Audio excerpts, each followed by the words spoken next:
रोज सवेरे उठना, तैयार होना, काम पे जाना, फिर आना, फिर खाना और सोना, कुछ तो उससे अलग करना है रोज थोड़ा ज़रूरी है, नियम से अलग हट के। बच्चों के साथ बैडमिंटन, टेनिस ही खेल दो, टेबल टेनिस खेल दो।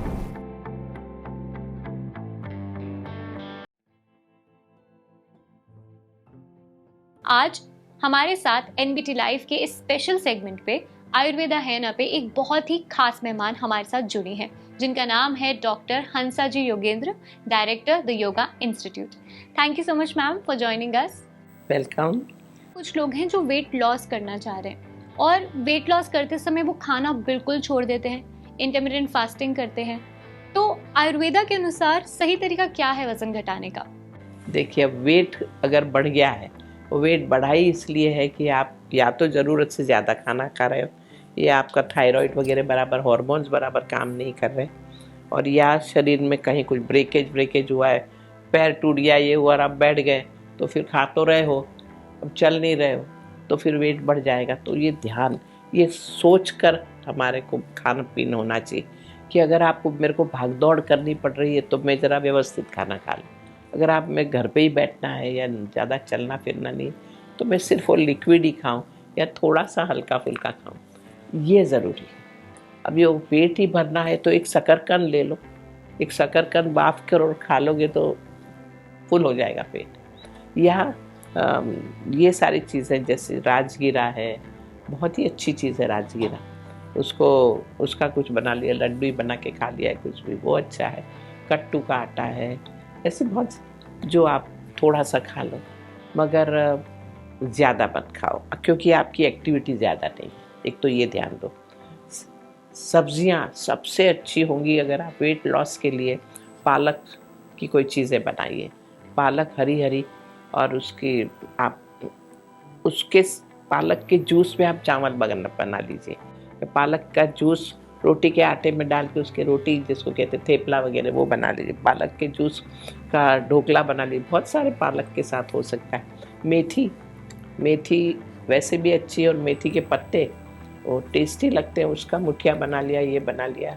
तली हुई चीज़ें बिल्कुल नहीं खानी चाहिए। वेट लॉस अगर है तो नक्की करो कि तला हुआ मैं कुछ नहीं खाऊंगी, बाफा हुआ हो, और ये सब बाफी हुई चीज़ें अच्छी लगती है। सबसे बीच बीच में भूख लगी तो मखाने खाओ, मखाने से वेट बढ़ेगा नहीं, उल्टा हेल्दी रहेगा, कम होगा, बढ़ेगा नहीं। आजकल मखाने क्रिस्प करके और रख देने चाहिए बर्नी में, वो खाने चाहिए। बीच में भूख लगे तो एक मुट्ठी चना खा लो।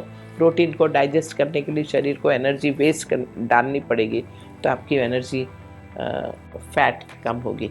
तो ये सब तरीके हैं। बगैर नियमितता लानी पड़ेगी। वज़न कम करना हो तो सूर्योदय के पहले उठना है, और फिर वॉक सवेरे करना है आधा घंटा, शाम को भी चलना है, थोड़े आसन करने ज़रूरी, बहुत ज़्यादा भी नहीं।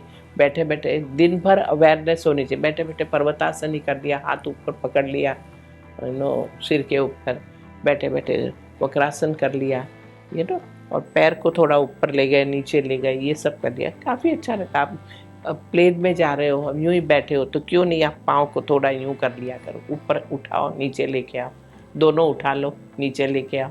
इस सिंपल सी एक्सरसाइज पेट के लिए भी अच्छी, और प्लेन में भी आप ज़्यादा, और अगर पाँव मोड़ के बैठ सको तो और भी अच्छा है। अगर एक पाँव ही मोड़ लो, एक पाँव सीधा रखो, तो फैट कम करने के लिए आपको अवेयरनेस बढ़ानी पड़ेगी। कुछ न कुछ शरीर से प्रक्रिया करते रहना दिन भर, एक ही पोजीशन में लंबा बैठना नहीं।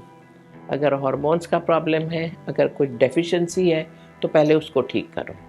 कभी कभी खून की कमी में भी आदमी फूलता है, दिखता है कि मोटा ताजा हो रहा है, मगर ब्लड टेस्ट करो तो खून की कमी, आरबीसी कम है, हीमोग्लोबिन कम है। पहले इन चीज़ों को चेक कर लेना ज़रूरी है, और उसके बाद खान पान में जो जैसे मैंने बताया उस तरह चलो, और एक्टिविटी करो। मैं एक सिंपल सा उदाहरण देती हूँ आपको कि मेरे यहाँ एक व्यक्ति आए थे जो खुद डॉक्टर थे, और विले पार्ले में प्रैक्टिस कर रहे हैं, और उसने अपना कभी ध्यान नहीं दिया, और वो ऐसे मोटे होते गए। वो दिन में भी जा रहे हैं, पेशेंट को हॉस्पिटल लेके, रात को भी जा रहे हैं। बहुत बहुत अच्छा व्यक्ति था, हमेशा तैयार लोगों के हेल्प के लिए, मगर खुद को निगलेक्ट किया। धीरे धीरे वज़न काफ़ी बढ़ गया, और फिर यानी इसमें बैठी हूँ ना, इसमें भी शायद वो फिट नहीं बैठ सके, इतना वज़न बढ़ गया। अब वो सामने मेरे आके खड़े हुए कि हंसा जी मैं क्या करूँ, अभी मैं तो थोड़ा चलता हूँ, हाँफ जाता हूँ, वजन में तो चल भी नहीं पाता, आप बोलो चलो, चल नहीं पाते, कोई भी एक्सरसाइज, क्या एक्सरसाइज करूँ बताओ, क्या करूँ बताओ। मैंने कहा आप कोई एक्सरसाइज करना मत इस वजन के साथ में, चलना भी मत। हैवी वेट में आप चलोगे तो घुटने घिस जाएंगे और घुटने के दर्द शुरू हो जाएंगे। अगर आगे झुकोगे तो हर्निया हो जाएगा, पीछे जाओगे तो स्लिप डिस्क हो जाएगी। इसलिए आप कोई आसन वगैरह मत करो। तो वजन कैसे कम हो? नियम, 4 बार दिन में खाना है, उतना ही खाना है जो भूख मिटाने के लिए हो, पेट भरने के लिए नहीं। भूख मिट गई, खाना बंद। हर खाने के साथ लिक्विड चाहिए, तो अगर 2 ग्लास छाछ में ही पेट भर गया है तो और आगे खाने की ज़रूरत नहीं। बीच में भूख लगी तो एक फल खा लिया।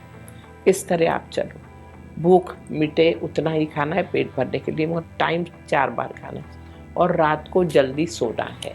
मैंने कहा कम से कम आपके शरीर में अच्छी 8 घंटे की नींद होनी चाहिए, रात 9 घंटे हो तो अच्छा, क्योंकि इतना वजन बढ़ा है तो शरीर टेंशन में, इसलिए सोना आना चाहिए। बोलता है ये सब तो मेरे से होता ही नहीं, मैं डॉक्टर हूँ, ना तो मैं टाइम पे खा सकता हूँ नहीं सो सकता हूँ। मैंने कहा तो आप जाइए, मैं कुछ नहीं कर सकती, क्योंकि जो भी कुछ बताऊँगी वो टेम्पररी होगा, थोड़े दिन के लिए आप पतले हो जाओगे फिर मोटे हो जाओगे। तो आखिर उसने नक्की किया, वो गांव चला गया और गांव से उसने समय पर खाना और रात को जल्दी सोना, वो प्रैक्टिस उसने किसी और को दे दी करने को। और वो 1 महीने बाद मुझे फ़ोन करके कहता है कि मुझे थोड़ा अच्छा लगता है, अब मैं और क्या करूं। मैंने कहा अगर अच्छा लगता है तो ऊपर खींचने की, शरीर को ऊपर खींचने की एक्सरसाइज करो, जैसे पर्वतासन है, जैसे तालासन है और यष्टिकासन है। ये 3 ही चीज़ करो, लेकिन हर खाने के पहले ये 3 आसन करने के 5-5 बार, और फिर खाना खाने का 4 बार आप ये करोगे। ठीक है, उसने ये करना शुरू किया और फिर तीसरे महीने बोला अब और कुछ। मैंने बोला थोड़ा चलो, इसमें खाली चलना ऐड कर दो, बाकी ये सब करो। 3 महीने बाद वो मेरे सामने आके खड़े हुए। आपको लगता है कुछ वज़न कम हुआ होगा? 37.5 kg वज़न उनका कम हो गया। 37.5। क्या किया उन्होंने? नियमितता, ओवर ईटिंग बंद और अच्छी नींद। और बहुत ही सीधी बात है। तो अब तो अभी भी वो 98 वर्ष के हैं, वो डॉक्टर बिल्कुल ट्रिम, स्लिम और हेल्दी, और बहुत ही अच्छी तरह अभी भी प्रैक्टिस कर रहे हैं। वो प्राइवेट प्रैक्टिस बहुत अच्छा चल रहा है, क्योंकि अब उनको समझ में आ गया जीवन कैसे जीना।